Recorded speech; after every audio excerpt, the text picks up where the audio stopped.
Olá, seja muito bem-vindo, seja muito bem-vinda ao Improvisa Podcast. Eu sou o Pedro Fressolin e hoje eu vou conversar com um bailarino.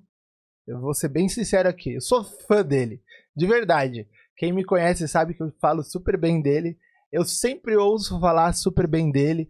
Eu acredito de verdade que ele quebrou alguns paradigmas aqui na dança do ventre, né? Ele, com seu trabalho belíssimo, ele consegue levar a melhor qualidade da nossa arte aí pro mundo. Eu tenho o prazer de conversar hoje, de chamar aqui para o nosso bate-papo, para o nosso podcast, o querido bailarino internacional e grande bailarino, Igor Kitka. Igor, seja muito bem-vindo ao Improvisa Podcast. De coração, eu tô até arrepiado aqui um pouquinho, porque eu gosto de verdade, eu acredito que você faz um trabalho incrível aí, mundo afora, né? Levando a dança do ventre, levando a dança árabe na melhor qualidade, né? Com um nível aqui em cima. E eu falo para minhas amigas, eu falo para Esmeralda, que é uma amigona minha, que é uma amigona sua também. Eu falo, eu gosto muito do trabalho do Igor. E para mim é uma honra, é um prazerzaço ter você aqui comigo hoje, bater um papo com você. Eu não te conheço muito a fundo, né? A gente não tem uma relação muito próxima, mas eu vou utilizar esse bate-papo nosso aqui para te conhecer um pouquinho melhor também. Espero que você também me conheça um pouco melhor. Espero que o pessoal que está assistindo a gente conheça nós dois um pouquinho melhor. Seja muito bem-vindo, Igor. Muito obrigado de coração. Ai, obrigado você pelo convite. Para mim é um prazer estar aqui. Oi, todo mundo. Oi, povos e povas. E, bom, como você disse, a gente ainda não se conhece tão bem assim, mas vamos aproveitar hoje. Vamos aproveitar. Eu tô dizendo, né? Eu te falei até um pouquinho antes aqui da gente começar a gravar, que tá sendo muito especial o podcast para mim, porque eu tô conhecendo muito profissional que talvez a gente conhece da parte dos palcos, né? E a gente não sabe a experiência que esse profissional tem de bagagem e pra gente, pra mim pelo menos, tá sendo muito agregador, né? Eu tô aprendendo demais com esse meu projeto e eu acredito que o pessoal que tá em casa também tá aprendendo demais com esse projeto. Igor, eu quero começar o nosso bate-papo aqui te perguntando, pedindo para você falar um pouquinho sobre você, né? Assim, eu conheço você, eu sei que você tem uma carreira que você já percorreu inúmeros países aí, né? Eu tava xeretando um pouquinho o seu Instagram lá, eu vi os destaques do seu Instagram, vários países, eu sei que você tá há anos aí nessa carreira internacional. É, por que a dança do ventre, Igor? Assim, como surgiu a dança do ventre na sua vida? Conta um pouquinho para mim como surgiu. Bom, porque a dança do ventre, infelizmente, não é nada muito mágico assim. Dança do ventre porque eu descobri que era a única coisa que eu sabia fazer. Literalmente. Eu tentei assim, meu pai é professor de educação física, né? Então eu tentei futebol, eu tentei vôlei, eu tentei judô, quebrei o braço no judô. E aí, quando eu conheci a dança do ventre, eu falei, meu Deus, é isso. Me encontrei. Mas não pense que assim, no início, foi uma coisa incrível, espetacular. Meu Deus, esse menino nasceu com dor. Não, eu era péssimo, péssimo assim. Péssimo se escreve com 2 S, o meu tinha 4, porque eu era muito ruim. Nossa, eu era ruim com força. Mas era algo que eu simplesmente me apaixonei. Eu sou uma pessoa muito teimosa. Então, quando eu vi que eu gostava daquilo, eu falei, eu vou tentar ficar bom nesse negócio. Eu vou aprender a dançar esse negócio. E aí, tô aqui. Foi E, meio assim. e faz quanto tempo que você Hum. dança? Quanto tempo? Olha, gente, eu sou muito ruim de cálculo, tá? Mas eu comecei realmente profissionalmente, eu comecei em 2011, mas eu aprendi a dançar em 2009. Então, assim, 2009, 10, 11, 12, 13, 14, 16, 17, 18, 19, 21, 22, 20, 13 anos. 13 Tá certo? anos. 13 anos, tem 13 anos que eu danço. E você disse que você era péssimo com 4 S, né? Eu acho que tem muita gente que se acha péssimo com 4 S, né? E às vezes a gente se acha péssimo e a gente não é, né?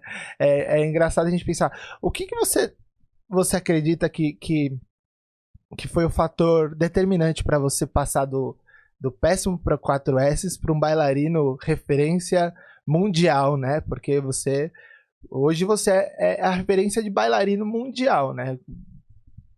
Que... Bom, eu acho não, né? Na verdade, quando você tem um sonho, você tem uma meta a ser cumprida, digamos assim, é, não existe segredo. É treino, insistência, persistência, né?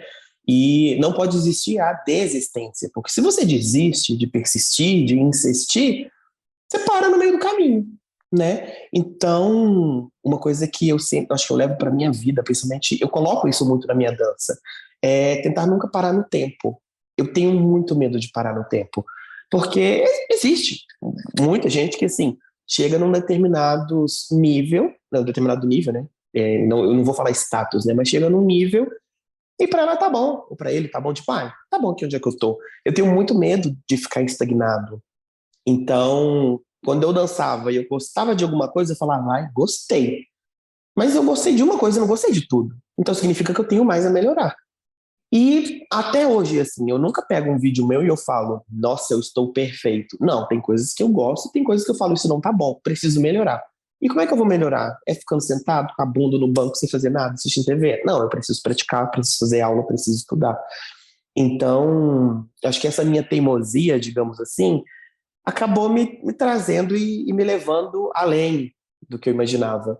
Quando eu comecei aqui em Belo Horizonte, nós não tínhamos uma referência de carreira internacional, assim, principalmente masculina, né? Nós tínhamos bailarinos que dançavam dança do ventre, homens, mas a nível nacional, não a nível internacional. E ainda mais de saia não tinha ninguém. Então, quando eu comecei a trabalhar fora, digamos assim, sempre quis usar essa expressão, era tudo mato, entendeu? Para quem dança, homem que dança de saia, era tudo mato, não existia, né?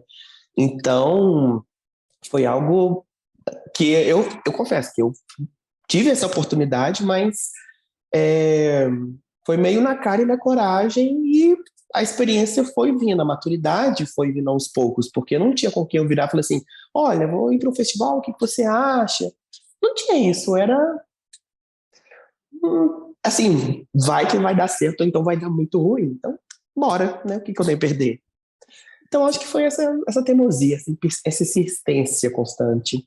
Eu acho que essa sua vontade de se reinventar, né? Porque a gente que trabalha com a arte, assim, com a produção da nossa própria arte, a gente precisa estar sempre se reinventando. Porque, que nem você falou, eu tenho medo de parar no tempo, né? De cair. Eu acho que é aquela famosa zona de conforto que todo mundo fala, né? Porque, eu sou um bailarino internacional. Se você se contentar com isso, vai chegar uma hora que vai aparecer um outro que vai fazer uma coisa diferente do que você, e aí vai acabar. Vai chegar uma hora que vai aparecer um músico que talvez tenha um trabalho diferente do meu e talvez atualmente esteja melhor do que eu, né? Então eu sempre tenho que estar tentando me reinventar também. Eu acho isso a gente sempre precisa. Eu também levo isso pra minha vida. Quem me conhece sabe que eu tô sempre aqui, esse é meu estúdio, então eu tô sempre aqui com a porta fechada. Se eu não tô gravando, se eu não tô produzindo, se eu não tô fazendo qualquer coisa, eu tô estudando. Porque eu acho que a gente precisa estudar. Ah, mas você não sabe os ritmos. Eu sei os ritmos, mas eu preciso saber os ritmos cada vez melhor, né? Você sabe dançar, mas você precisa saber dançar cada vez melhor. Então, eu acho que só nessa primeira frase já explica o seu sucesso, né? Assim, eu acho que o sucesso é uma coisa que vem pelo nosso empenho. Porque você disse que você era péssimo com 4 S. Eu nunca ouvi essa expressão, mas eu adorei. Péssimo com 4 S. E eu sempre falo para meus alunos: ninguém é ruim em alguma coisa que não pode fazer aquela coisa. Todo mundo pode aprender tudo. Tem gente que vai ter mais facilidade, né? Tem gente que vai ter mais dificuldade. Eu, por exemplo, dançando, tenho 2 pés esquerdos, né? Eu não danço, mas eu não me empenho para isso, né? Eu brinco ali, faço 2, 3 passinhos de dança de salão, 2, 3 passinhos de dab, que para mim tá bom, porque é pra tirar o meu barato. Mas eu nunca posso dizer que eu não posso ser profissional de dança. Eu não me empenhei para isso, né? Eu não sei se eu consigo. Então, mais uma vez eu queria te parabenizar aí pela sua carreira aí, pelo seu sucesso, Ah, porque obrigado. isso mostra que cara, você tem na sua cabeça, né, o que você precisa fazer. Então, isso, eu acho que eu vou fazer um paralelo, não sei se casa muito, mas é como o pessoal que tem dinheiro, né, os ricos e tal, eles falam, quem é rico sempre vai ser rico. Independente se perde o dinheiro, ele tem a cabeça de rico, então ele vai ganhar de novo. Você sempre vai ter sucesso, porque você tem a cabeça do sucesso, né? Do que eu preciso fazer para melhorar. Para mim, ter sucesso não é, eu estou na mídia, tenho 70 milhões de seguidores. Para mim, sucesso é eu sempre estar melhorando cada vez mais o meu trabalho. Então, bom. Começamos o nosso bate-papo aqui com chave de ouro. Eu fiquei muito feliz. Ô Igor, você falou pra mim da questão da saia, né? Eu vejo que você usa vestido, né? Pra dançar. Normalmente eu não sei qual é a relação de homem dançando dança do ventre pra relação de vestimenta. Como que funciona isso? Porque mulheres, eu sei que existem N tipos de vestimenta para mulheres, né? E para os homens que dançam dança do ventre, como que isso funciona? Olha, como é que eu... É uma pergunta bem complexa nesse sentido. Quando eu comecei, assim, eu vou explicar duas linhas, tá? Quando eu comecei, foi bem no sentido grosso da palavra, ou a gente tinha os estilos já inventados, né? Tipo, existia aquela linha da Argentina, né? Digamos, uma linha mais príncipe, né? Coletinho, bota até na altura do joelho. Ou um estilo mais egípcio, que era aquele macacão, né? Que eles usam, por exemplo, calça, todo coberto, né? Mas, digamos assim, um macacãozinho inteiro, né? Ou então o estilo que existia aqui no Brasil, né? Que era, por exemplo, o estilo do Neto e outros bailarinos, que era colete, barriga à mostra e calça.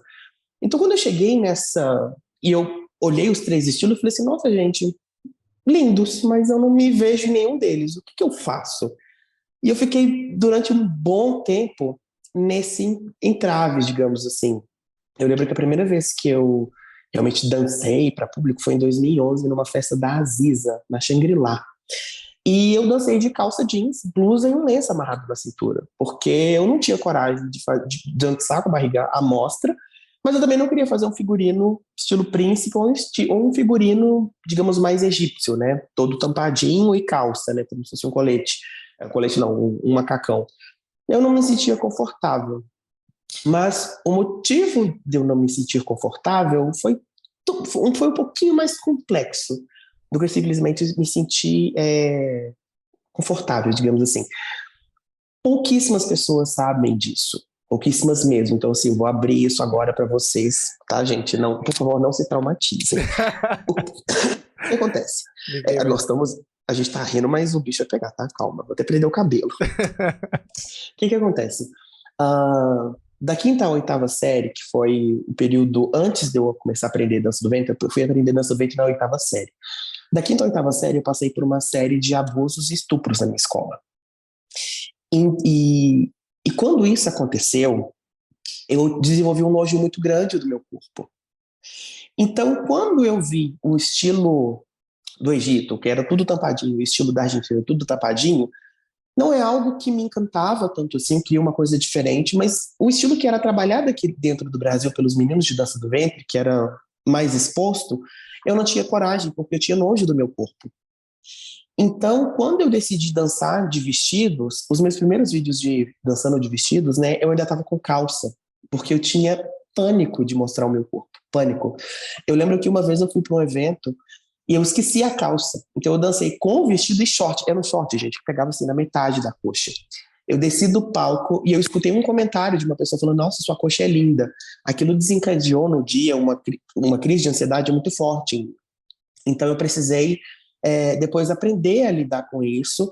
Mas, a princípio, eu escolhi esse tipo de vestimentas, primeiro porque eu achava lindo quando as meninas giravam e a saia ela traz o efeito, né? E segundo, porque eu não tinha coragem de mostrar o meu corpo. Então, foi meio que uma forma de refúgio, mas ao mesmo tempo algo que eu pudesse me sentir bem, sabe? Então eu virei e falei assim, eu vou dançar com alguma coisa que traz esse encanto que eu gosto, que é esse godê, né, essa saia esvoaçante, mas eu vou tentar ficar o mais coberto possível. Com o tempo eu fui fazendo terapia, hoje em dia, sim, já não mostro a barriga ainda. Ainda é algo que eu não consigo. Mas hoje em dia eu mostro perna, e giro, a saia sobe, aparece a bunda, não tô nem aí. Mas no início foi por essa razão. Então foi algo meio que para tentar me proteger, sabe? E a dança, ela teve, eu acho que nessa sua dificuldade de superar, né, essas situações aí que você viveu, acho que a dança teve um papel importante, né, de apoio, né? Você usava a dança para se fortalecer, né? Ou não? A dança era difícil também por causa disso? Era difícil também, porque quando eu comecei, aqui no Brasil, era, digamos assim, eram dois times. Era o time das meninas e o time dos meninos. Então, quando eu comecei a dançar de vestido, eu meio que fui colocado no meio, né? Eu era o intermediário, o não definido, isso é estranho, o que esse menino tá fazendo? Uhum. Sabe? Então, eu meio que fiquei, pra onde eu vou? Achei que eu, digamos assim, eu ia ser amigo das meninas, não era. Eu vou ser amigo dos meninos, também não era. Fiquei meio, gente, o que tá acontecendo? Só quero saber de dançar. Então, foi difícil. Com o tempo, eu fui entendendo como que as coisas foram funcionando, ao mesmo tempo fui buscando o meu próprio espaço, né? Mas foi difícil. A dança eu sempre escutei isso, a dança cura, a dança cura, a dança cura. Ela ajuda, sim, mas quando você não tem a dança 100% como hobby, quando você é, tem uma imersão diferente na dança, digamos, como trabalho, ou você necessita daquilo de alguma forma, pelo menos no meu caso, a dança ela não teve um papel de cura tão forte assim, porque eu usava a dança como uma forma de distração para não lidar com meus problemas. Entendi. Até que chegou num ponto que, tanto sendo profissional ou lidando com outras questões, a partir do momento que a dança se torna um trabalho, você vai ter problemas de trabalho, existem Sim. problemas de trabalho. Então, chegou um ponto que eu tinha problemas não resolvidos na minha vida pessoal e problemas no meu trabalho, que era a dança. Então, literalmente virou só problema. Então, eu falei, gente, não dá. Preciso de outra coisa. Então, as coisas foram melhorando aos poucos. Eu costumo brincar que no início, eu entrava numa espécie de transe, porque como a dança era onde eu não ia pensar em nada, então eu me trancava no quarto quando eu chegava da escola e ficava mais ou menos de 1 hora da tarde às 7 horas da noite dançando direto. E treinando, e treinando, e treinando, e treinando. E é engraçado, porque quando eu converso e falo com isso para algumas pessoas, tem muita gente que fica assustada. Meu Deus, mas eu não tenho nem tempo de treinar. Só que quando você vai conversar com pessoas que realmente querem a dança, que estão dispostas, sabe, a ter uma carreira, que elas têm um foco e essa persistência, né, essa insistência, elas falam, eu treinava todos os dias. Então, você vê pessoas que compartilham da mesma história. Claro que não, ou não tão traumática, ou mais traumática, mas eu acho que depende muito, sabe? Então, quando eu comecei nessa questão dos figurinos, demorou muito para eu entender que espaço eu poderia ocupar, sabe? Até que chegou no ponto que eu falei assim, gente, eu sou um artista. Se eu subo no palco, eu posso ser o que eu quiser, eu posso ser um gato, eu posso ser um cachorro, eu posso ser homem, eu posso ser mulher, então eu não preciso ter a imagem 100% masculina. O que é uma saia? A saia é um pedaço de pano, gente. Com Então certeza. com esse pedaço de pano, se eu passar uma costura no meio da saia, virou uma calça. Nossa, é uma costura que vai definir o que é a minha dança? Não. Então, depois disso, meio que me expandiu. Eu falei, então agora eu não quero nem saber. Me aguardem com as minhas saias botando a bunda. Sabe? Foi meio isso. E em questão de técnica de dança, faz alguma diferença você dançar com hoje? Faz alguma diferença você dançar de saia? Ou você sente alguma dificuldade por não dançar de calça? Ou não? Ou hoje você não faz diferença em termos de realização dos passos, dos movimentos? Para mim faz diferença, sim. Eu acho que quando eu danço de calça, ou na verdade quando eu assisto alguém dançando de calça, né, ou de mini saia, que mostra mais as pernas, eu sou meio que perfeccionista para isso. Então a pessoa tem que ter linhas impressionante, sabe? Linhas impecáveis para ser algo que eu vou falar, nossa, sou apaixonado com essa pessoa, com dançar de mini saia, de calça. Então, eu prefiro dançar de saia porque eu meio que já me acostumei com as linhas, com o efeito que eu vou conseguir com os movimentos, e principalmente porque eu amo giro, né? Então, assim, quando você gira em casa de short, de bermuda, de calça, é só um giro, mas quando você gira com uma saia, gente, aquele efeito que a saia dá, e o melhor de tudo, que você para de girar e depois a saia chega. Então, para mim, isso é o ápice, sabe? Mas eu acho que também precisa ter uma técnica, né? Não é só girar de saia, né? Não é só girar de saia. Eu gosto de figurinos que arrastam, né? Então eu já me acostumei, porque digamos que você desenvolve, você vai moldando o seu estilo de acordo com a sua personalidade, e os figurinos, eles têm que acompanhar isso. Então, toda vez que eu vou fazer uma coreografia ou algo assim, eu faço questão de treinar com o figurino para ter certeza que o figurino ele vai dar aquele match 100% na coreografia. Porque se eu fizer um figurino que arrasta horrores e eu faço uma coreografia super rápida, qual que é o resultado? Eu vou cair, é certeza. Então eu preciso... Eu acho que a minha dança, como ela tinha esse... Não vou dizer impasse, eu acho que é uma palavra muito pesada nesse caso, mas como ela tinha essa observação, olha, seu figurino arrasta, ela meio que foi se moldando de acordo com os figurinos. Então, os deslocamentos que eu gosto de fazer, tudo isso foi sendo moldado para conseguir acompanhar essa saia que arrasta. Que interessante, né? Porque talvez a lógica seria a gente escolher um figurino com base no que a gente quer dançar, né? Talvez você escolheu que você vai dançar com base no seu figurino, né? Porque você primeiro quis o figurino. Nossa, muito interessante. Ô Igor, eu sou de uma geração... Eu vou falar que eu sou de uma geração velha, né? Na dança do ventre, mas eu tenho 20 e poucos anos de música. Quando eu comecei, não sei se tinha, pelo menos não era comum a gente ver homens dançando aqui no Brasil, né? Eu acho que tinha o Neto, que dançava, né? Ele foi famoso dançando com a cobra, né? Eu acho que só, eu não me recordo assim de outros shows, né? Depois apareceram outros bailarinos e tal. E aí eu fui uma vez pra Goiânia ou Brasília, eu acho que foi Goiânia, dar um workshop, e veio um bailarino da Argentina. Foi o primeiro contato que, na verdade, eu tive com um bailarino masculino dançando dança árabe, né? Não folclore árabe, mas dançando a dança do ventre. O nome dele é Samir Abut. Eu acho que ele ainda dança, né? O Samir. Outro dia, uma vez eu encontrei com ele também num outro evento e tal. E aí, conversando com ele na época do workshop, ele falou assim, até deu workshop, ele deu esse exemplo, ele falou, porque existe a forma do homem dançar a dança do ventre, e existe a forma da mulher dançar a dança do ventre. Eu não sei se isso é um estilo mais argentino de se pensar, né? Ou se era um estilo antigo de se pensar do homem dançando a dança do ventre, e hoje isso não existe mais. Existe uma diferença? Isso é uma curiosidade minha que eu tenho, assim. Eu acho que conversei com nenhum bailarino que dança a dança do ventre sobre isso, apesar de ter amizade com alguns.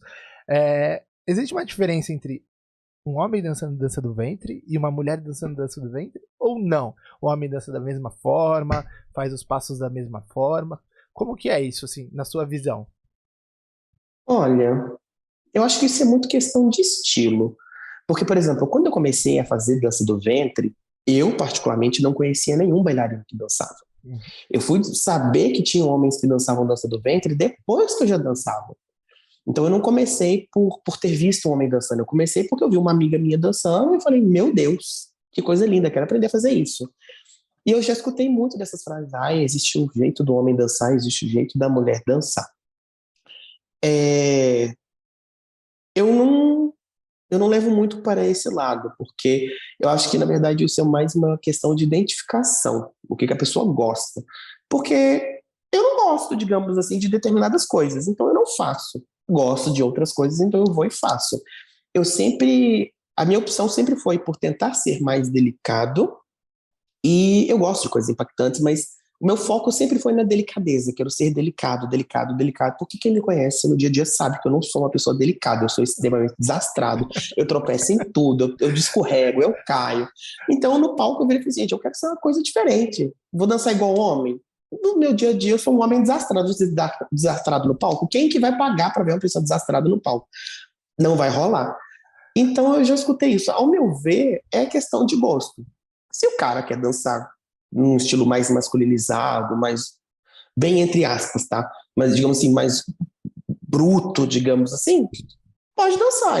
Eu particularmente gosto de um estilo mais delicado, sabe? É, então, eu não sei. Tem gente que fala que é por causa da musculatura, que o homem é mais forte, que não sei o quê, mas ainda assim eu não sei se essa é uma frase tão correta. Eu tenho uma aluna que, por exemplo, ela é bodybuilder, sabe? Ela é muito mais forte do que eu. Então, se eu Sim. falar assim, porque a musculatura do homem é muito mais forte que a da mulher, a menina, se ela me dar um soco, eu caio dura aqui no chão, entendeu? Então, essa conversa eu acho que ela não cola, não. Eu já ouvi, inclusive, homem é mais fácil aprender a dançar porque tem mais controle da musculatura, né? Por ter mais músculo. Eu acho que tudo isso é desculpa, né? De quem talvez tenha, entre aspas, preguiça de fazer, ou preguiça de tentar, ou preguiça de criar o próprio estilo, né? Porque hoje em dia a gente cria sei lá, trazendo para o meu paralelo, existem os estilos dos egípcios, dos turcos, dos sírios, dos libaneses de tocar, né? Aí quando me perguntam, mas você toca de qual jeito? Eu falo, olha, eu aprendi com um sírio a tocar. Mas eu toco do meu jeito, porque eu gosto de tudo. Tipo assim, sabe? Eu vejo um Sim, egípcio, eu gosto de uma partezinha que ele fez, vou lá e faço. Não é porque eu aprendi né? Não é porque você é homem, ou porque, na minha opinião, não é porque você é homem ou porque você é mulher que você tem que dançar que nem mulher. Se você gostar de um movimento com uma pegada mais masculina, por que não, né? Eu vou até citar um exemplo de um amigo meu, do Theo Versiani, né? Bailarino de folclore. Ele faz uns movimentos no meio do saíde dele, que ele faz um básico assim, né? E faz um charminho e aponta pro quadril, que, que ele está se referindo à dança da mulher ali naquele momento, né? E eu gosto demais, assim, porque eu acho que dá um eu vou falar um tchan, né? Dá um charme pra dança dele, que é pra dança dele. Mas eu vou falar assim, mas ele botou passos femininos. Não, ele botou passos, né? Eu acho que na dança a gente tem que tirar um pouco esse estereótipo de homem. Eu te perguntei por uma curiosidade minha, pra saber como funciona. Mas eu acho que a gente tem que tirar um pouco desse estereótipo, né? sim. A dança oriental, querendo ou não, ela vem de países que são, sim, extremamente machistas. Falar que um país Sim, árabe não é com machista certeza. é complicado.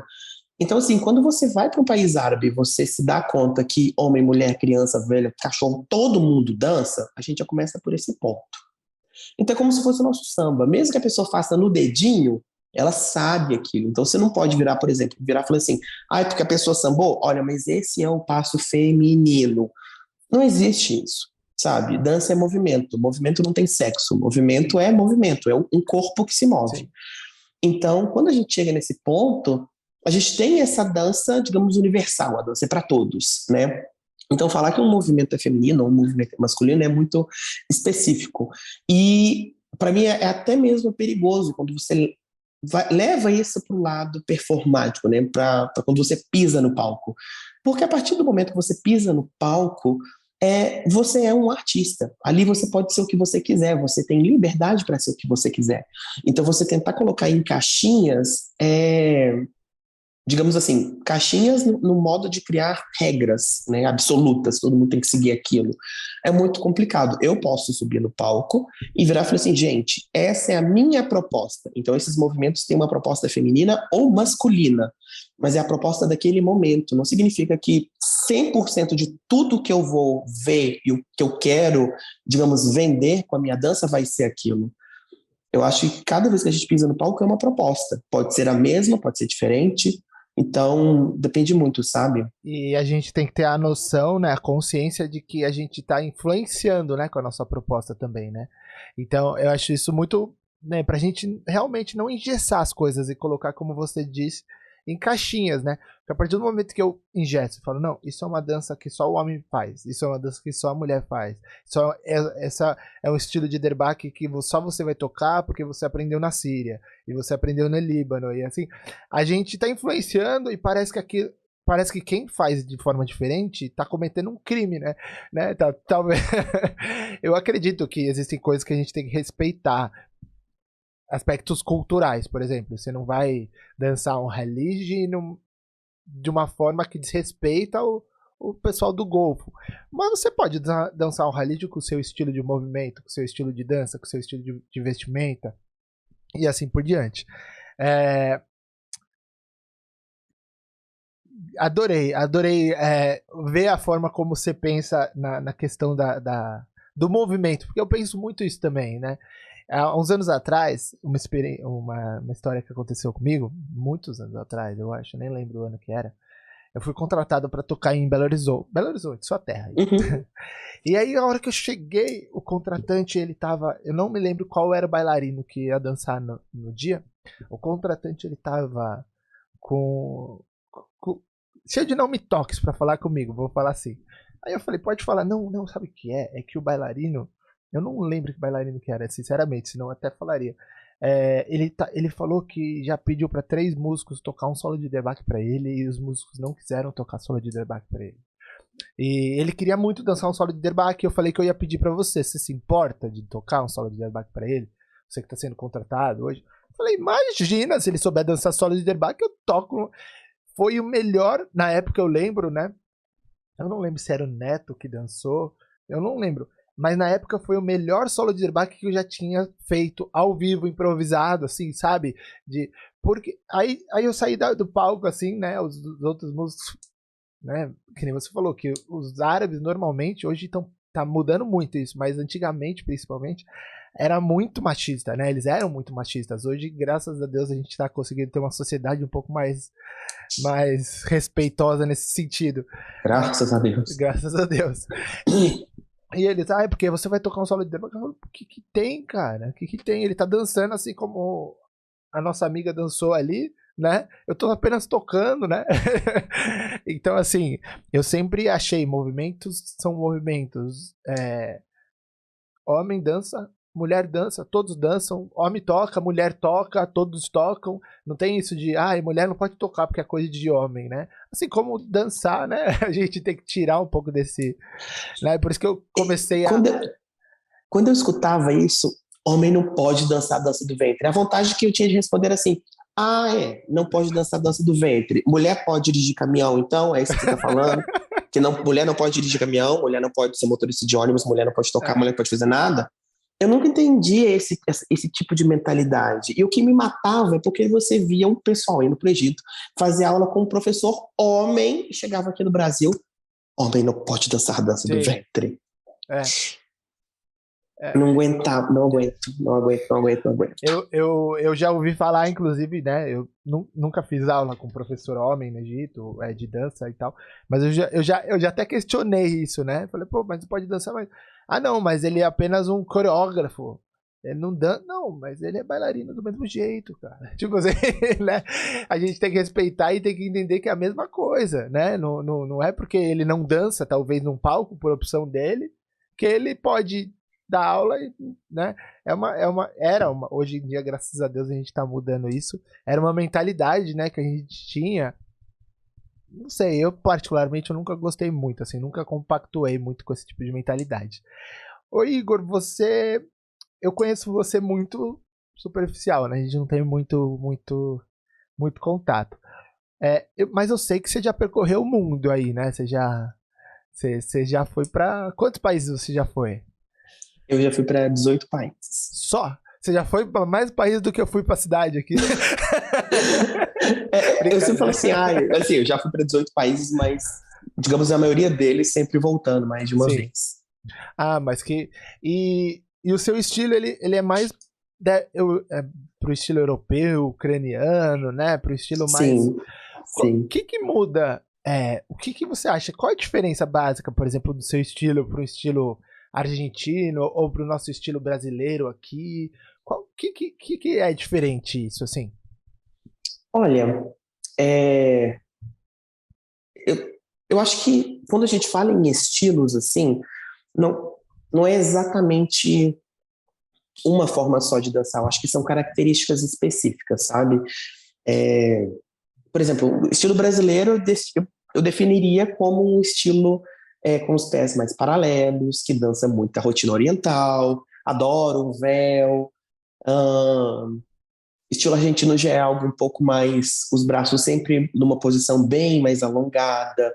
É, e principalmente aqui no Brasil, a gente tem quase uma fissura por trabalho de quadril. Trabalho quadril complexo, quadril isso, quadril blá blá blá blá. Então, eu acho que de todos os países que eu percorri, quem tem a melhor técnica de quadril é Brasil. O Brasil tem uma criatividade para movimentos e para esmiuçar, né, essa movimentação do quadril muito interessante.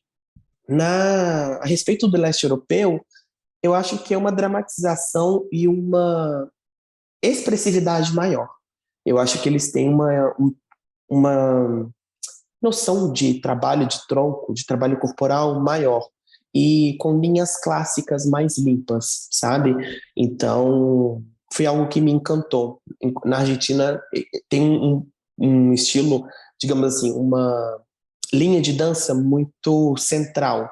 E no leste europeu, essa linha de dança ela já é um pouco mais em diagonais, sabe? Um pouquinho mais macia na parte do tronco, né? Do triângulo superior. Então foi algo que me encantou mais, sabe?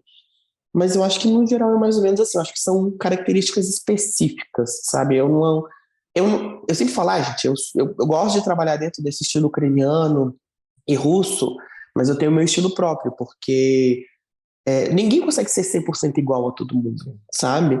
E quando a gente pensa nessa questão de estilos, a gente acaba englobando muito. Por exemplo, estilo egípcio. Se eu pegar todos os egípcios que dançam atualmente, jogar numa bacia, é igual água e óleo, eles não se misturam. Cada um tem uma característica específica, sabe?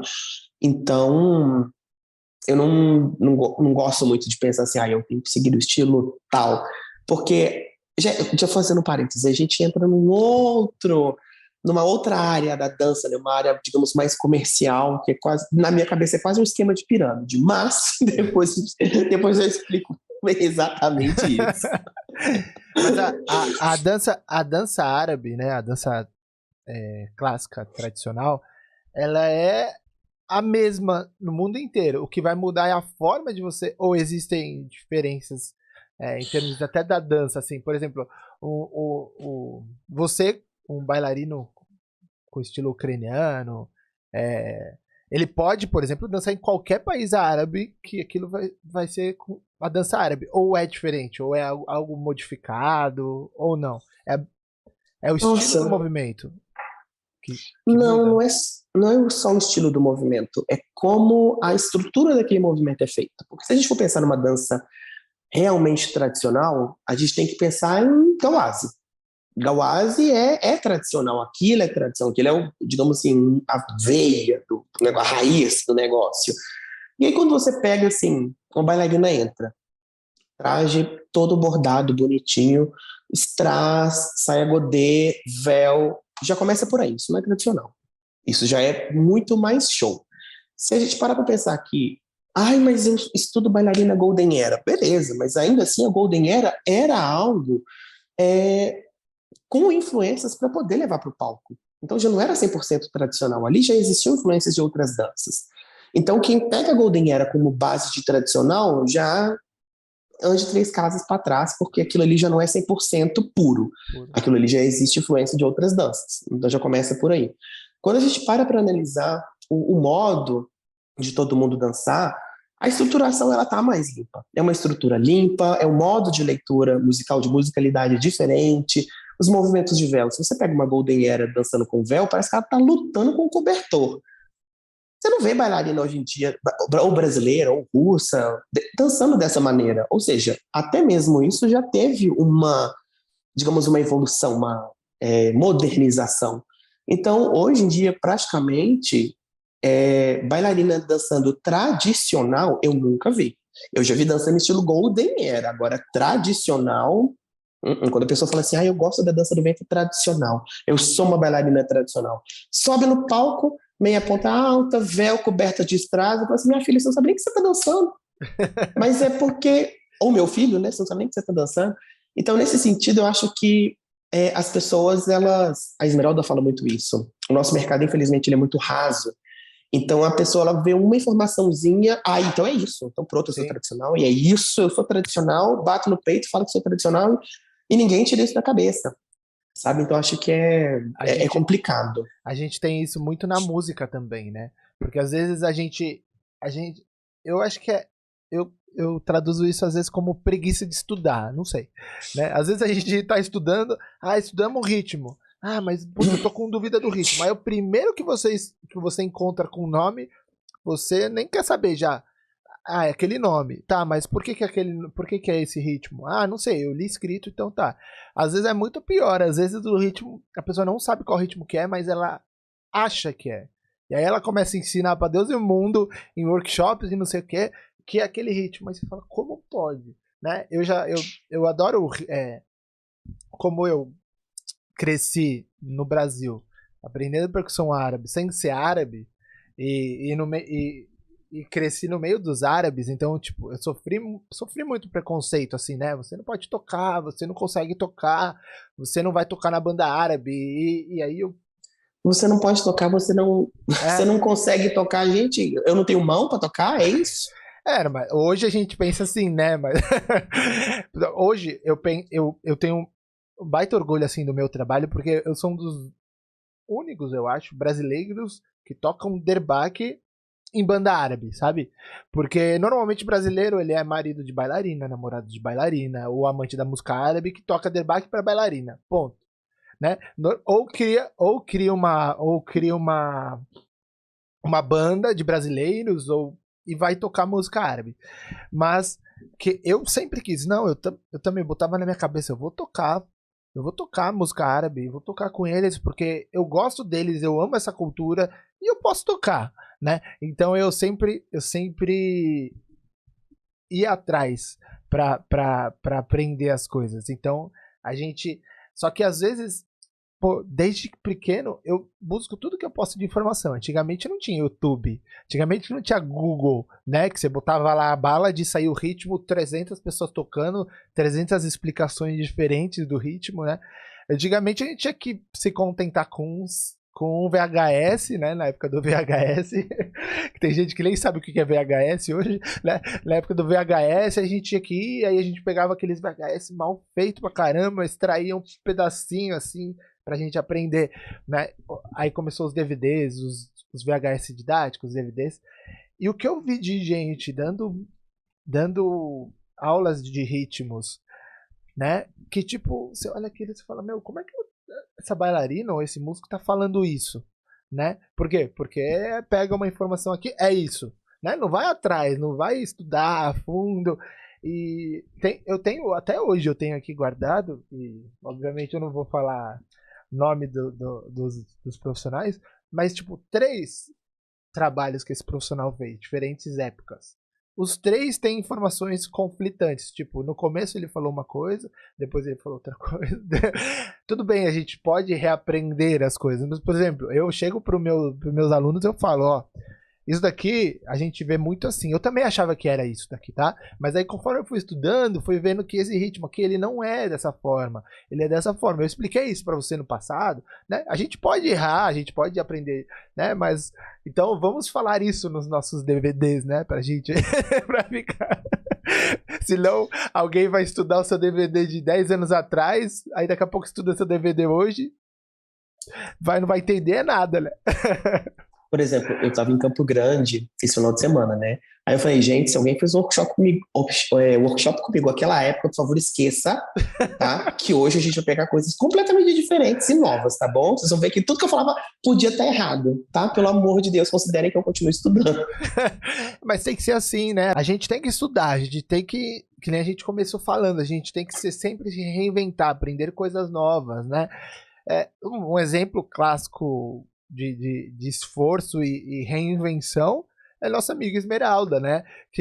Pô, carreira que ela tem de mais de 20 anos acredito que tanto de países que você percorreu, até mais, né? Não sei quantos países ela foi exatamente, mas mundo inteiro. Ela vira pra mim e fala: Eu quero fazer aula com você. Eu falo: Mas pra que você quer fazer aula comigo? Não, porque eu vou montar um workshop. Eu preciso estruturar minha parte rítmica muito bem feita. Preciso reaprender algumas coisas rítmicas, sabe? Aí muita gente, às vezes, tem 2, 3 anos de dança. Pra que fazer aula? né? Pra que fazer aula? Já tenho lá 100 mil seguidores no Instagram, né? Pra que... tipo... Hoje em dia é complicado esse negócio do Instagram, porque tem gente que tem milhões de seguidores e você vai falar, às vezes quer saber uma informação com a pessoa solta umas coisas que você fica, meu Deus, é assustador. Hoje em dia, do mesmo jeito que a rede social vem pro nosso bem, né? Pro bem dos artistas, também vem pro mal, né? Porque às vezes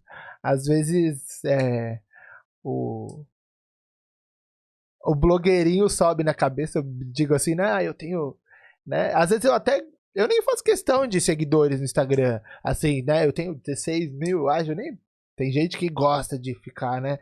Pra mim, eu gosto de gente que consome o meu trabalho. Então, se eu tiver 100 pessoas consumindo e entrando em contato e gostando dos meus vídeos, pra mim tá excelente, né? Então, é mais ou menos por aí. Eu vi no seu Instagram, eu anotei aqui, você deu aula pra Anitta. Sim, dei aula pra Anitta. Demais.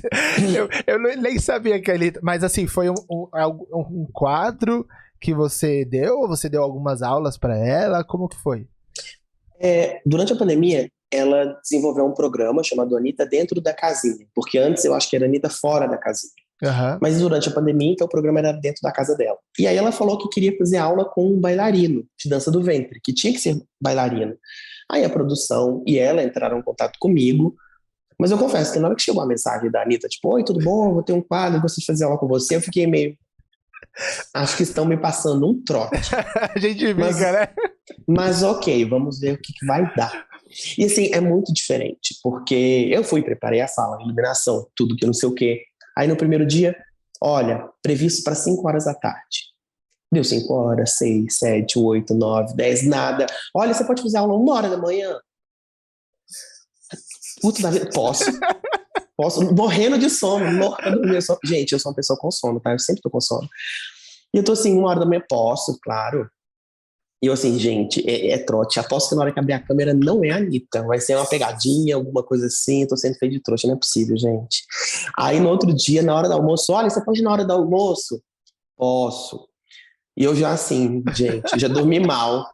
Na hora que abrir a câmera não vai ser ela. Eu acho que não vai ser ela, não vai ser ela. Eu já tava, sabe quando você tem a plena certeza? Falei, gente, me chamar pra dar aula pra Anitta? De onde esse pessoal me achou? Não tem como, não é a Anitta. Na hora que abriu a webcam, ela, oi, tudo bem? Eu passei pra trás. Falei, meu assim, Deus. Tem muita gente que acha assim, mas não tem nada a ver com o nosso trabalho, né? Por exemplo, eu já fui participar de programa do SBT, programa nada a ver, aqueles Cante Se Puder, sabe? Tocando.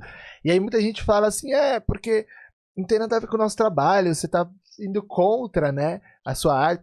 Eu falo, não, eu pelo menos eu levo isso sempre que me chamam para participar de qualquer programa, de qualquer tipo de reconhecimento, eu fico super feliz, porque eu acho que é um reconhecimento do seu trabalho, né?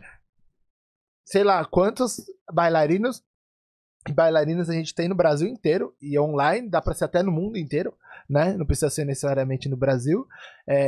Escolheram você, então pra mim é um baita reconhecimento, né? A Anitta é um quadro.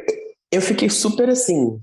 Eu acho que eu mesmo não acreditava que aquilo estava acontecendo, sabe? Quando ela abriu a câmera e a gente ficou ali quase 3 horas, ela fazendo aula, eu falei assim, gente, eu dei 3 horas de aula pra Anitta, o que tá acontecendo? Eu ainda fiquei meio em choque, sabe? E realmente eu recebi muito desses comentários, mas ela não dança do ventre, ela não é profissional do nosso meio, que não sei o que, que não sei o que, que não sei o que, que não sei o que. Existem 2 formas que eu penso. Se é alguma coisa legal, se as pessoas não vão me desrespeitar, porque ela foi super respeitosa. Uhum. Em momento nenhum a Anitta ficou, mas fala uma dança que é bom pra fazer filho, fala uma dança pra isso. Ela foi super respeitosa. Então, assim, a partir do momento que a pessoa respeita o meu trabalho, ela me permite trabalhar da maneira ética que eu acredito, eu acho que já tá ótimo. E a segunda maneira é, quantas pessoas deram aula pra Anitta? Quantas pessoas tiveram a oportunidade de, como você, ir num programa de televisão? Então não é todo mundo que tem esse tipo de oportunidade. E bem ou mal, é visualização, é divulgação. Sim. Então, simplesmente acrescenta no nosso currículo. Agora, se fosse, por exemplo, para eu dançar e o pessoal ter que apertar um botão para cair bosta em mim, eu não iria, entendeu? Se eu dançasse e a pessoa apertasse o botão para cair dinheiro e milhões em mim, com certeza eu estaria lá, entendeu? E aí, com certeza, por exemplo, se fosse dinheiro, com certeza o pessoal falaria: ai, mas eu não iria nesse programa. Mas se a pessoa tivesse a oportunidade, ela tava lá para ganhar dinheiro, entendeu? Com certeza. Eu sempre defendo assim, para te criticar, vai ter 1 milhão de pessoas, né? Mas para te aplaudir, vai ter 5 que você conta nos dedos, né? E sempre a pessoa que te critica, normalmente é a que queria estar no seu lugar, assim, né? Porque eu penso o seguinte, né? Por exemplo, eu já tive, antigamente eu tinha mais, hoje em dia eu acho que pelo meu posicionamento eu tenho bem menos. Gente que entrava nas minhas postagens pra criticar, só. Eu penso assim, pra que eu vou perder meu tempo entrando numa postagem que eu não concordei e criticando, falando mal, né? Ou talvez não acrescentando nada na vida do cara, talvez até, né? Então, é igual você falou, garanto, todo mundo ia falar que não ia, mas garanto que ia. Ia sim, com certeza. Ia falar que não ia, mas ia. Com certeza, com toda certeza. Ia, e ainda iria fazer divulgação daquilo. Eu no programa fulano de tal, que eu não sei o que, curte, compartilha, assiste, gente, chama a família. É sempre assim, não tem jeito, sabe? Eu acho que tudo que a gente puder trabalhar, igual eu falei, se respeita meu trabalho e me permite trabalhar da maneira com ética que eu me proponho a trabalhar, para mim é válido. Então eu parto desse princípio, sabe? Mas, antigamente eu até perdia tempo. Se alguém comentava alguma coisa, eu lembro que uma vez uma menina comentou assim: Igor, eu gostava quando você dançava com menos maquiagem, quando dançava de calça por baixo, agora você tá muito feminino, não gosto. Eu li esse comentário, o comentário de baixo estava escrito assim: lindo. Eu respondi o comentário de baixo: muito obrigada, amore. Pronto, de cima. Eu penso o seguinte: se é algo que eu não gosto, eu nem consumo. Eu nem vou atrás, sabe? Eu acho que a minha vida é tão curta, sabe? Pra eu ficar desperdiçando assistindo coisa que eu não gosto. Então eu vou assistir coisa que eu gosto. Se eu não gostei, assim que eu bato o olho em alguma coisa que, nossa, isso aqui não tá bom, não. Próximo, quero ver coisa boa. Com certeza, pede muita energia, né? A gente perde muita energia. Eu gosto sempre, sei lá, tomar decisões. Eu acho que toda decisão que você toma, você gastou um pouco da energia do seu dia. Então, que isso influencia? Se eu tomo a decisão de gastar minha energia com coisas que eu não tô afim, sei lá, escrevendo um comentário que não vai me agregar nada, né? Aquilo lá me tomou uma energia que eu poderia estar parabenizando outra pessoa, né? Por isso que às vezes eu coloco sempre parabéns, às vezes dificilmente eu comento coisas na internet, porque a nossa vida é tão corrida que às vezes eu não tenho tempo de parar, mas eu vejo as coisas todas. Aí quando eu paro e comento, parabéns, lindo, achei sensacional, não sei o quê, sempre tem um que fala, mas você tá puxando o saco, mais isso, mais aquilo, né? Eu falo, gente, você acha que eu ia perder meu tempo escrevendo pra puxar o saco das pessoas, né? Eu hoje, graças a Deus, eu não preciso puxar o saco de ninguém, né? Se eu precisar de alguma coisa, eu só peço que as pessoas, elas gostam de me ajudar, né? E assim como, porque a gente tem uma carreira que as pessoas gostam do nosso trabalho e elas gostam de ajudar a gente. Eu não preciso puxar o saco de ninguém para ter nada, né? E é isso mesmo, gastar energias para fazer coisas que a gente não tá afim, isso também não é do meu feitio, não. Igor, eu queria te perguntar uma coisa. Quem é a sua referência, tanto de dança, assim, ou suas referências, e por quê? Tanto nacional ou internacional, se você se espelha em alguém. Eu tô te perguntando isso porque pode ser legal até para quem tá assistindo a gente, às vezes não conhece, quer estudar, né? Como que isso como que é isso no teu trabalho, assim? Você tem referência, já teve, não tem mais? Tenho sim. Aquela pessoa que quer responder bonito e não falar nomes, né? O que me inspira é a arte. Não, mas... que fique claro que é porque às vezes você fala um nome e você fala assim, bom, mas tem outra pessoa. Não, né? Nós temos várias referências, né? Que você vai falar talvez um nome que você não goste claro. de outras pessoas, né? Existem duas formas que... Não, mentira. Existem 3 formas que me inspiram. Os bailarinos que eu sou apaixonado, e aí nessa listinha, vou começar por nacional. Esmeralda Colaboni, atualmente para mim é a bailarina no Brasil, sabe? Na minha opinião, tá, gente? Se vocês gostam de mais alguém aí, gosto de vocês. Quem eu gosto é da Esme. E tenho a sorte e a honra de tê-la como amiga. A nível internacional, eu citaria Darina Konstantinova, a diva Darina, a Darina Mickiewicz e a Iliana Skanderova. São as bailarinas que eu mais gosto. Mais gosto. Eu sou apaixonado pelo trabalho delas. E que não dança mais o Haller Mahmoud. Ele parou de dançar. Então, essa é a primeira forma que me inspira. Tá. A segunda forma que me inspira é todo bailarino ou bailarina que realmente dança com alma e com qualidade. Não adianta nada, a pessoa tá assim, eu tô sentindo. Porra, eu falei palavrão, desculpa. Porra, tá sentindo, mas não sabe como mostrar o sentimento. Não tem técnica pra transmitir. Ela tá no delírio dela, sabe? No delírio dela, ela tá sentindo. Mas, enfim. Então, você acha que qualquer bailarino que tenha essa potência em cena, que faça você sentar na cadeira e, por exemplo, você esquece que você tá, onde você tá. Você entra na dança daquela pessoa, sabe? Você é envolvido. Acho que qualquer bailarino ou bailarina que tem essa capacidade de te transportar para outra sensação, né? Que você literalmente...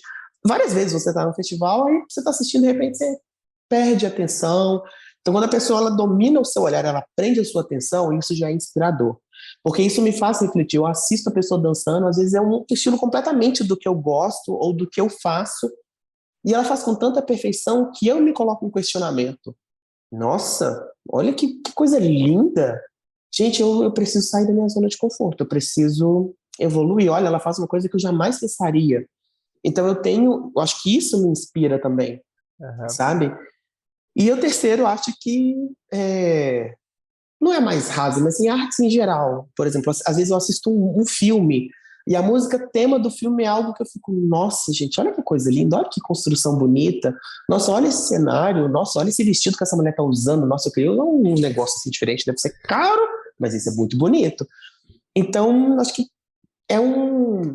Acho que na dança do ventre a gente tem a oportunidade de levar para o palco tudo que a gente é bombardeado no dia a dia. Claro que a gente faz um filtro, né?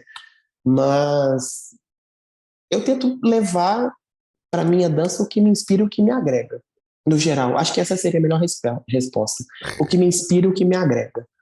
Que demais. Você sabe que você falou dos bailarinos, né? Eu sempre fui um artista que, assim, é muito difícil, sabe? Tem muita gente que é muito fácil emocionar, né? Com a arte, assim. Tem muita gente que vai... eu sou uma manteiga derretida. Minha esposa até fala, pô, você chora por tudo, né? Você se emociona por tudo. Mas não sei se é porque é meu trabalho hoje, mas me emocionar, por exemplo, com a dança do ventre é uma coisa que é muito difícil pra mim, assim, me emocionar mesmo, de me fazer chorar. Foram poucas bailarinas que, nossa, me emocionam, né? Eu falo, nossa, essa dança é muito boa, essa bailarina é excelente, incrível. Mas tem uma ocasião que eu lembrei agora, você contando, assim, e talvez eu nunca tenha dito nem pra ela, que aconteceu com a Esmeralda, inclusive. Eu conheci a Esmeralda, eu tinha, eu acho que 17 anos de idade, 16, 17 anos de idade, né? E aí a gente se conheceu, e aí a gente, na primeira vez que ela tava aqui, ela ia viajar para Argélia, eu acho, mas ela ainda estava aqui, ela ainda não tinha ido viajar. A gente foi para uma noite árabe. Curti a noite árabe. E eu lembro que o Tony Layun, era o cantor, chamou ela para dançar um Halij. E eu, particularmente, eu acho que eu nunca contei isso pra ela. Eu nunca tinha visto ninguém dançar um Halij assim, alguém de fora, alguém que dança lá, dançar um Halij mesmo, né? Porque uma coisa é a gente vê a interpretação do Halij dançado aqui, né? Outra coisa é você ver como se dança um Halij lá. E eu lembro que ela tava assim na minha frente, a gente tava num bar aqui em São Paulo que chamava Ébano, e aí começou a tocar a música de Halij. Eu juro pra você, parecia que alguém estalou o dedo e a Esmeralda se transformou. Assim, sabe? E ela encarnou uma mulher Halij, assim, né? Eu não sei nem se é assim que fala. E aí aquilo lá, eu lembro que eu fiquei arrepiado de um jeito, assim, eu falei, eu amo Halige. Eu odiava, assim, não que eu odiava Halige, mas não fedia nem cheirava pra mim, assim, sabe? Não fazia diferença, né, pra mim. Eu gostava muito mais de dança do ventre. Aí hoje eu falo, nossa, eu amo Halige. Tanto é que pra mim a referência de Halige hoje é a Esmeralda. Mas eu vi ela, eu acho que se eu vi ela dançando 2, 3 vezes mais Halige do que aquela vez, foi muito. Mas ela é referência de Halige, porque aquilo me emocionou tanto, sabe? E é curioso a gente lembrar dessas coisas, né? Que quer dizer que isso são as nossas referências, isso marcaram a gente. Mas muito legal você saber que você tem essas formas de ver os bailarinos, Igor. Muito bom. A gente já tá quase terminando, mas eu queria que você desse uma dica. Eu sei que você é um cara que percorre o mundo inteiro. A bailarina que quer ter um nível de carreira que você tem, o nível de países percorridos que você tem, o nível de know-how, de networking que você tem, né? Porque eu sei que a gente faz tudo isso conforme a gente vai trabalhando. Mas ela tá começando, ela ainda tá no meio do estudo dela. O que você daria, o que você falaria para ela, assim, dicas? Como que ela começa, como que ela não faz, o que ela não pode fazer de jeito nenhum, né? Porque eu acho que tem muita gente que tá escutando a gente que ela deveria ter, digamos assim, né? Porque o que me perguntam, eu tô trazendo pro meu mundo aqui, só pra te explicar a pergunta. Muito aluno meu, ou às vezes nem aluno meu, fala pra mim assim, pô, professor, eu queria viver tocando derbaque que nem você, né? Porque você trabalha só com isso hoje, né? Hoje eu tô voltando pra minha área de marketing, mas boa parte da minha vida eu só trabalhei com a música.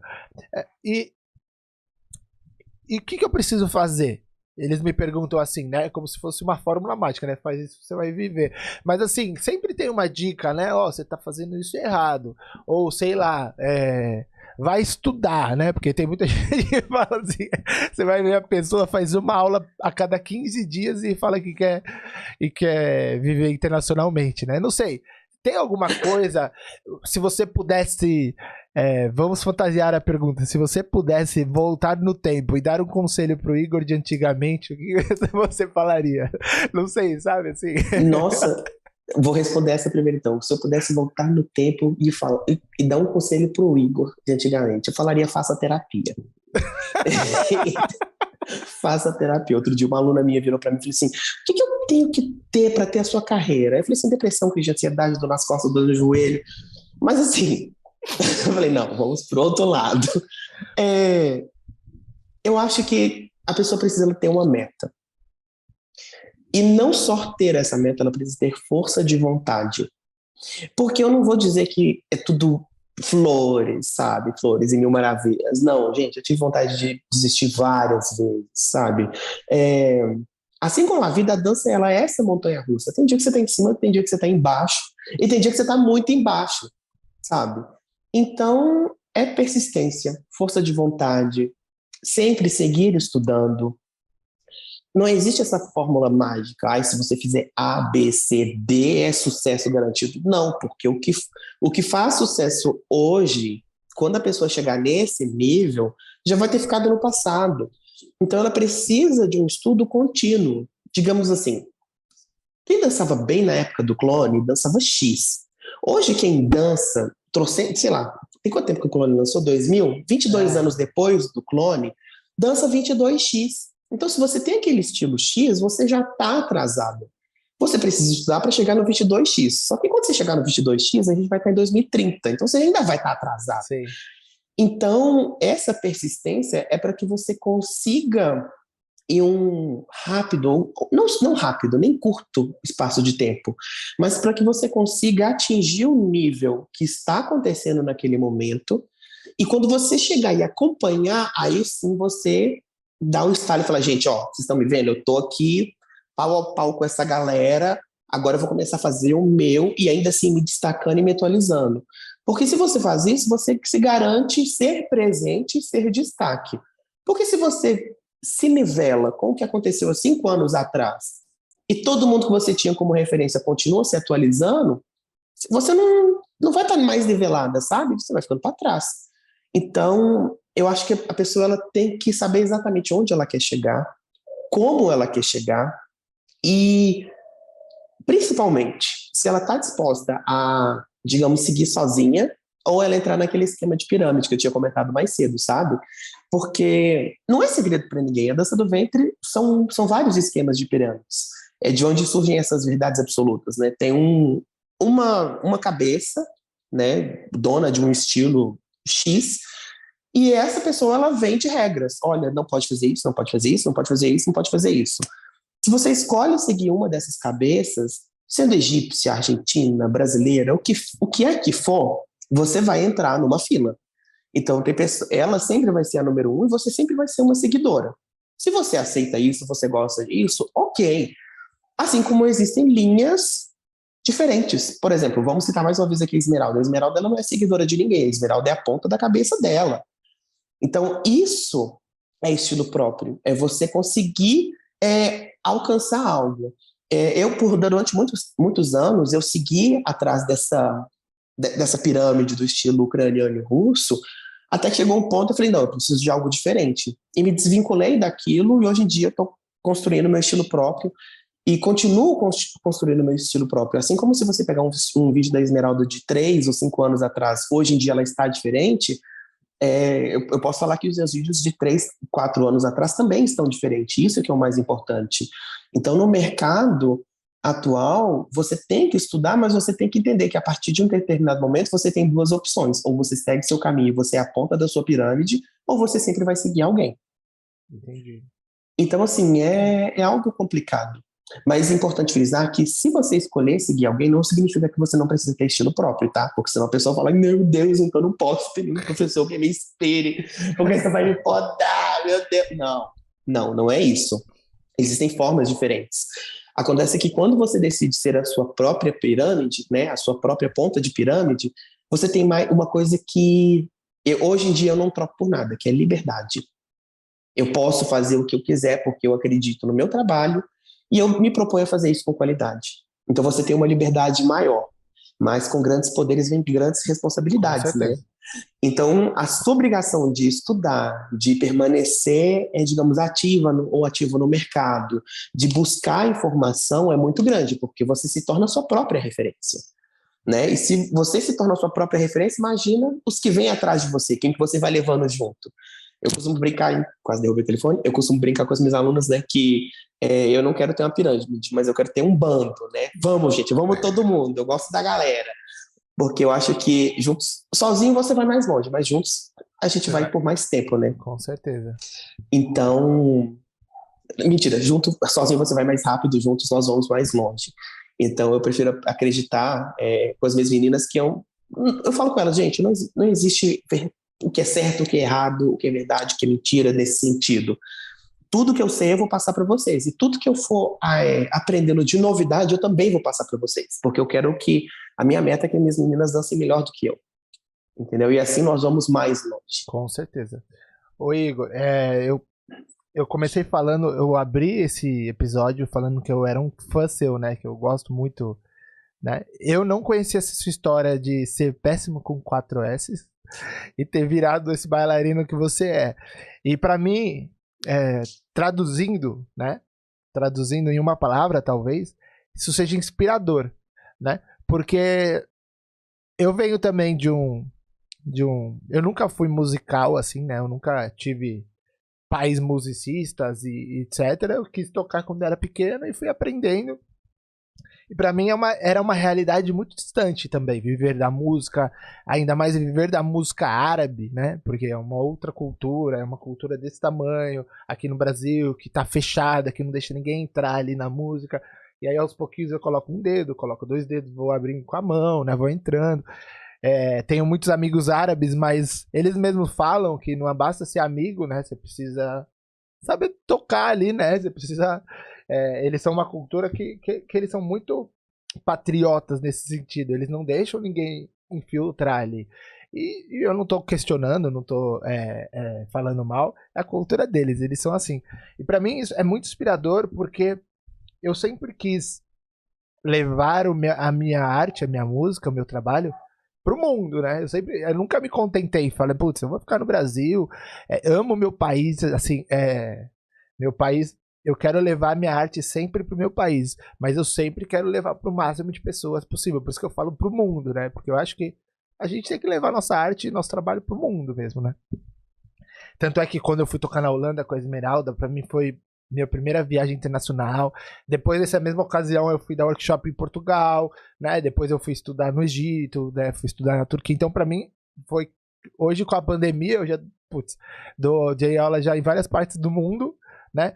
Mas pra mim é inspirador porque, porra, e eu acho que pra outras pessoas e outras bailarinas, porra, se o Igor fez isso que fez, tendo 4 S no péssimo dele, eu também posso fazer, outra bailarina também pode fazer, mas é o que você falou, é pagar o preço, né?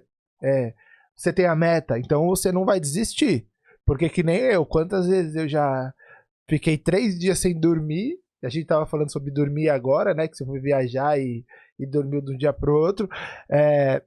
Quantas vezes eu fiquei 3 dias sem dormir, cheguei aqui e falei, putz, preciso dar uma aula ou preciso ir viajar para outro lugar. Tem muita gente que acha que a nossa... Ai, você vai tocar, você tá se divertindo. Você acha mesmo que se eu tivesse só me divertindo, eu ia ficar 3 dias sem dormir, né? Tipo, não é verdade? Eu penso dessa forma, né? Então, assim, eu acho que meio que eu termino... Eu não vou falar que eu termino o nosso bate-papo, porque eu não quero terminar um bate-papo com você, eu quero, se Deus quiser, ter cada vez mais contato com você, mas eu termino aqui falando que, pra mim, você, cara, você é inspirador, assim, parabéns pelo seu trabalho aí, que os 18 países se transformem em mais 18 e que inventem mais países pra você poder ir com o seu trabalho aí, porque você... Mano, você merece aí, de verdade. E se Deus quiser, em breve eu vou tocar um som de Kinderbach pra você dançar. Se Deus quiser. Sim, por favor. Inclusive, já tenho ideias. Terminando esse podcast, já vou te mandar um áudio. Pode mandar. Igor, só fala agora pro pessoal que tá assistindo a gente. Eu gosto de deixar o finalzinho pro jabá dos convidados. Eu tô falando assim, né? Quem quiser fazer aula com você, muita gente tem vontade, às vezes, e não sabe se dá para fazer aula, se não dá, se é aula online, se é aula presencial, se é aula gravada, se é aula ao vivo. Fala como funciona seu trabalho, se você tá dando aula, se agora você voltou na loucura das viagens. Fala um pouquinho aí pro pessoal como entra em contato, depois você me manda, eu coloco aqui na tela pro pessoal também ter. Fala um pouquinho pra gente.